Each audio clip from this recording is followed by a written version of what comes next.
धरियावद विधानसभा उपचुनाव को लेकर कांग्रेस चुनाव प्रभारी धर्मेंद्र राठौड़ की उपस्थिति में नगर के पृथ्वी पैलेस होटल सभागार में आयोजित तैयारी बैठक में कहा कि कांग्रेस कार्यकर्ता पूरी मेहनत के साथ इस चुनाव में क्षेत्र के विकास के लिए जनता के पास जाएगा और इस उपचुनाव की जीत जनता कांग्रेस को प्रदान करेगी।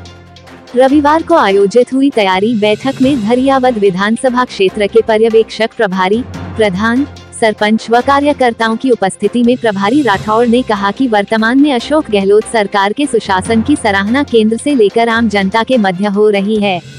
ऐसे में कांग्रेस की जीत तय है। राठौड़ ने कहा कि कांग्रेस उपचुनाव में कोरोना काल में राजस्थान सरकार के हुए प्रबंधन व चिकित्सा क्षेत्र में किए गए कार्यों को बताएगी।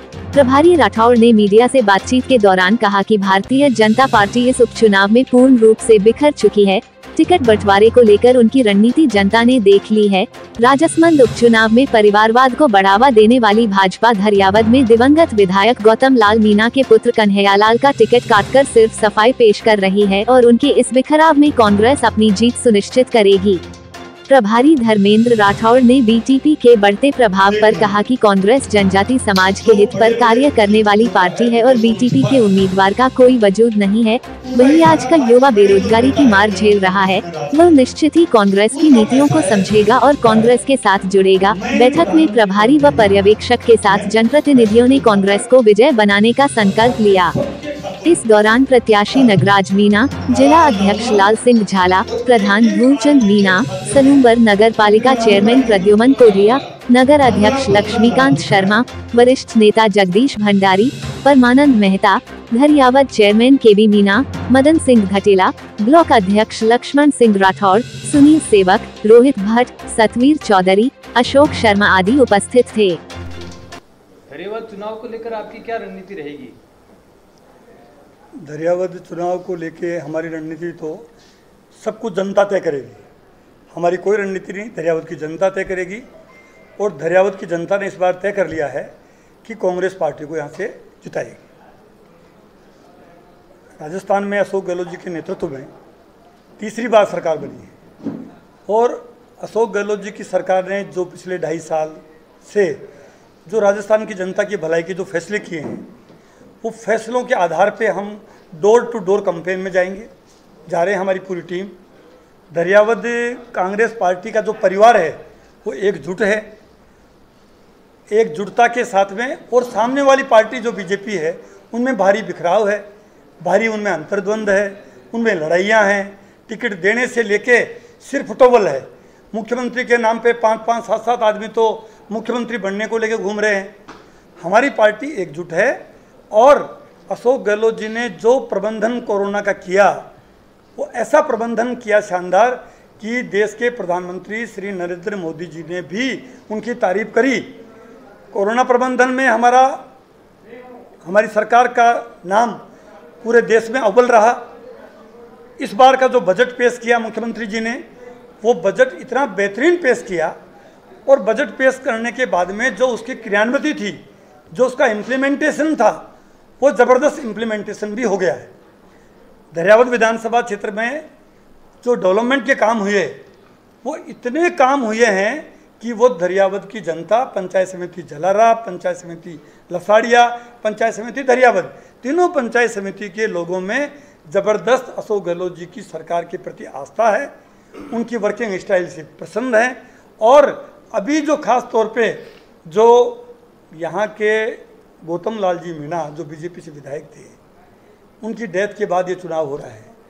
उनके बेटा का नाम जो कन्हैयालाल मीणा है उनका नाम, उनका टिकट काटने को लेके आप सब लोग चर्चित है इस बात को कि भीलवाड़ा में, साड़ा में भी इसी ढंग से लादूलाल पितलिया जी का उन्होंने टिकट काटा, दबाव से, डरा के, धमका के, और क्या क्या किया वो पूरा मीडिया के आप गवाह हैं कि उनको जिस ढंग से जोगेश्वर जी गर्ग का वीडियो ऑडियो कि रगड़ के रख देंगे साड़ा से लेके बेंगलोर तक।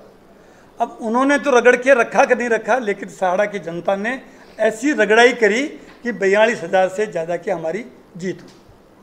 आपसे कितना जुट पाया है? क्योंकि युवा ये जो दड़ा है अधिकांश विपक्ष के साथ ज़्यादा नजर आता है।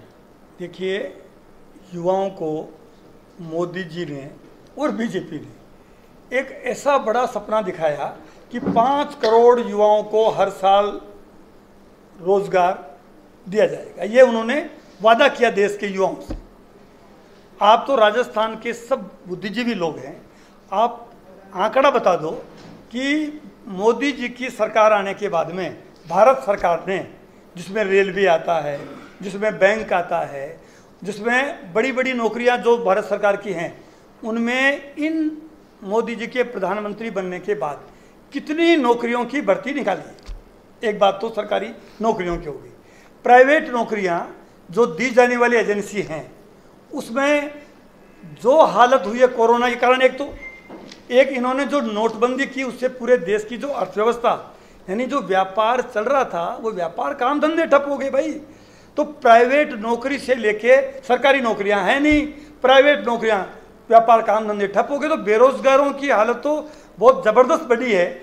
इस उपचुनाव में दोनों जगह, दरियावद और वल्लभनगर, नौजवान इस बात को समझ चुका है। आप देखेंगे और आप, मैं कह रहा हूँ ना, आप ताज्जुब करोगे जिस दिन रिजल्ट आएंगे 2 तारीख को।